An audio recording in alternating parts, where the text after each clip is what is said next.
Oh, congratulations. And when did you have him? Last night at 10 p.m. So. Oh my goodness. You must be exhausted.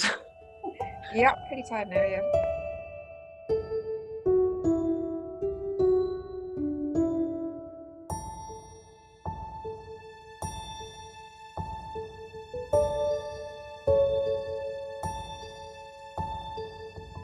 What are the main concerns that mothers and potential mothers feel? So the main issues that the women are having at the moment really are around sort of coming into hospital and worries about catching COVID, but also about the isolation after the baby's born. So they're having to self-isolate, so they're having limited support from their other family members.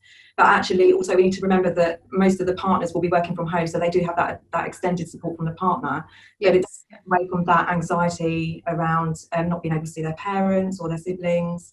Yeah, it makes it quite difficult for them. And you're very aware of a difference or a shift in mothers' emotional and mental well-being in comparison to before the pandemic. Have you noticed a shift in that?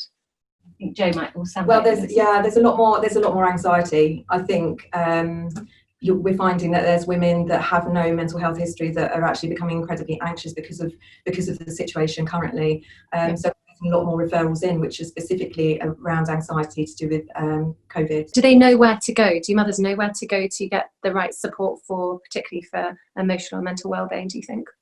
So the midwives are very good at signposting to local talking therapy services. We have the perinatal mental health team that we work with very closely within Kingston Hospital, and they have been sending out a weekly newsletter about coping mechanisms, about signposting to relevant services, and it's very, very rich information on there. So actually we circulate that out to the maternity unit so the midwives can use that to give to the women. Yeah, it's probably such a valuable sort of tool.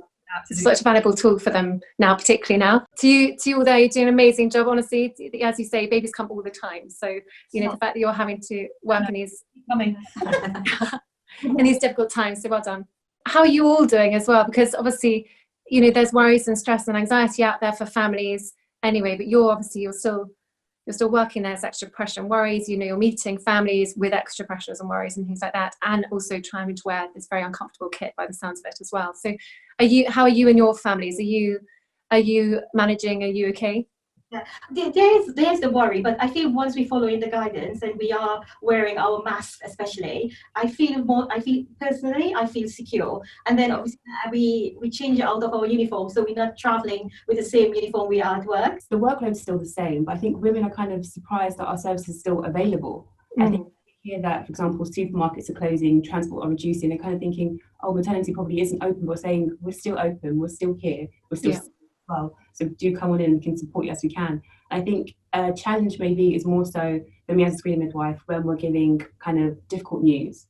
So to really get kind of the normality and the abnormalities. So I think in the aspect of having that face-to-face contact and being at a distance and having your mask on, not seeing someone's facial expressions and knowing if she might be hesitating to say something, it's a bit, but we're kind of working around it, and we're saying even with what's going on, we're still here to support you, we're still here to listen to you, we're still here to make sure we provide best care for your pregnancy, for your baby, and support your family also.